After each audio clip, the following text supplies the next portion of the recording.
Get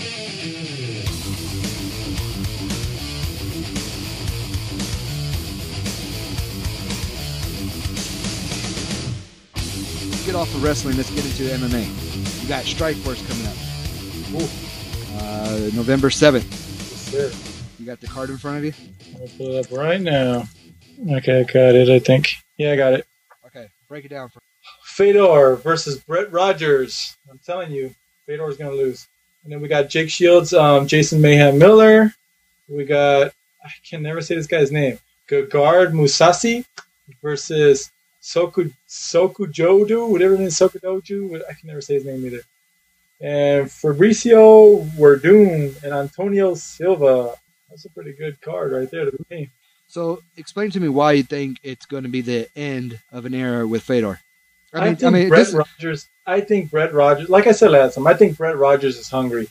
I think he has a chance. I mean, this guy, okay, there's really not that many fights of his out there where you can actually sit there and study Brett Rogers. And his last fight was pretty fast. The fight before that, he kind of went through another guy. I mean, Fedor, I'm not going to say he's scared of the guy, and he probably has a game plan coming into because he's pretty good on big dudes. But I think if Brett Rogers rushes this dude and doesn't give him time to settle in and give himself a defensive space, I think he can take Fedor fast. I think he's just got to come in there and take him off guard and just pound on this dude. But be smart. He can't go to the ground with Fedor. He's got to keep it on his feet, and he's got to push the pace. Well, this is Strikeforce's baby. This is their crown jewel. Yeah. And this is a great example on, even though Strikeforce, like I just said, Fedor is their crown jewel. This is their baby. This is their Brock Lesnar, like if they were UFC. Yeah. And they already gave him a potential hazard, which could dethrone that and beat Fedor. I mean, it could be. Well, a lot of people are going to disagree with me. People are going to say, who the hell is Brett Rogers? They're going to say he probably got a lucky punch over Arlovsky. I mean, I don't think anyone's going to agree with me on Brett Rogers. I just see something in Brett Rogers, man. This guy's just not afraid. I mean, usually when you see guys come in and they fight big names, they usually circle around a bit. They usually give a big name some space. I mean, and they don't, they give him space to settle in. And I think this is Brett Rogers' home, and he needs to just show Fedor you don't belong here. Now, I was just thinking about a good point. I just kind of brung it up, was Strikeforce versus UFC. Right. This is a huge card for Strikeforce. Huge card. This is just a huge card for MMA fans, period. I mean, this is a lot of good names here, and, I mean, it's just ridiculously a good card, man. Just Jake Shields versus Jason Mayhem Miller is just an awesome fight. And, well, yeah. But, and that one's not even being hyped up on commercials or posters or anything like that. And UFC just had their 104, which the pay-per-view to me was kind of boring, except for the Tabao match and the Machida versus Rua, which I think personally Rua should be the champ right now. But yeah, that was horrible. But what I'm saying is that more on that later. But what I'm trying to get at is that people spend a lot of money to see that pay-per-view, and it wasn't really a good pay-per-view.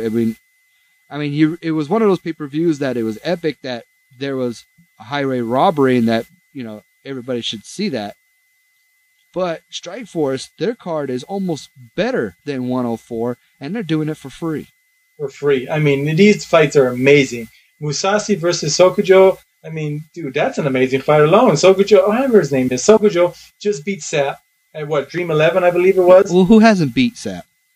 I mean, yeah, but I mean, that guy's pretty big, and that guy. I mean, Sokujo's not that big. He's not that tall. I mean, you've seen the fight. He was kind of running around, but he handled. I mean, he did his job, and he won there, and he won. This was a good fight. I like this fight. I mean, Antonio Silva versus Fabricio Werdum. This is also a good fight. I mean, either one of these guys right here can be a good contender for Brock. I mean, this is just an unbelievable card, and it's for free, like you said. This is just great. Yeah, and that's what I like about Strikeforce, and I think Strikeforce is doing the right thing and giving out a free card, establishing themselves. And once they do, they will be a contender, much like TNA and the WWE. Strikeforce is going to be a great competitor against UFC. I mean, I would like to see them pick up Dan Henderson. Now, can you imagine if Strikeforce was that daring to kind of main event a fedor? I mean, put it this way: this card right now, if they went head to head on the same night, very much like what Mayweather did with 103, who do you think would have won? Which one? This one versus 104? Yeah. I easily think would be 104. You think so? Yeah, just because I think UFC did a better job this time of marketing their pay-per-view than what they did the last time when they went against boxing. Are you saying they had? Yeah, I think they did. I mean, I don't think the sellout of the arena. I mean, the sellout of the arena made $1 million, but I'm just saying they did a better job marketing it. They put the fighters out there. They had their that show that they put on Spike. They did a really good job marketing this one compared to the last one they did it going against Mayweather. They did a horrible job going against Mayweather, and I think they came prepared this time. Well, yeah. And yeah, they did a good job because they knew that also on HD Nets they had to go up against Dream 12. They also had the episode 1 of HBO's 24/7 with Miguel Cotto and Manny Pacquiao. They did a good job promoting this pay-per-view, and I think that if they went against Strikeforce, they would have won. I'm going to have to disagree and say that if Strikeforce... But if you would have compared it to, Strikeforce would probably be a better fight. Well, no, that's what I'm saying is if Strikeforce and 104 went head-to-head on a Saturday night. Yeah, I mean, who would buy the... Wow. I think... No, I did. That's where I disagree. I think because of Fedor and then because of the popularity of Mayhem Miller, I think people will buy the Strikeforce more than they would of the 104. I don't know. I mean, because a lot of people are going to disagree with me saying that Brett Rogers doesn't have a chance against Fedor. So I don't think Brett Rogers alone is a big enough name to say, "Ooh, I got to see if Fedor is going to really beat this guy." Right. I think people are going to coming into this fight saying Fedor is going to knock Brett Rogers out. But Fedor is, and I think people are, a lot of people want to see it.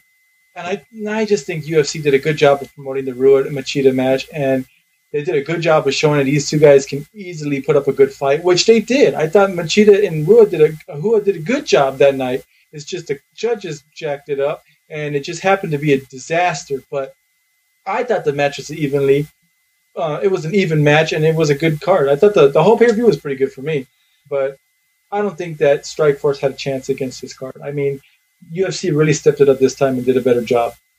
Now, you were kind of mentioning it a little bit, and I wanted to bring up one of the twits that you did last night, which was you basically did some research and you showed the money that was made for the fight of 104. What?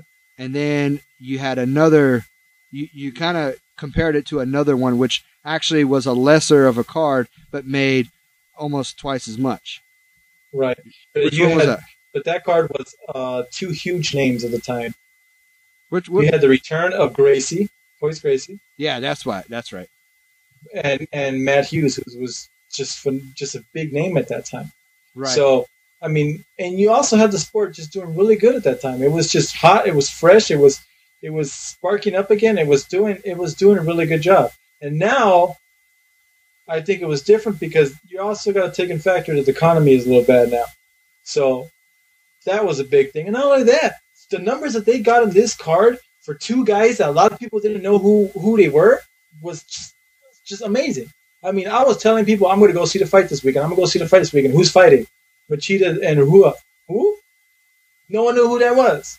Yeah. But the MMA fans know who it was. But the regular fans didn't know. And for what the UFC pulled in for two guys who are not household names, I thought it was amazing.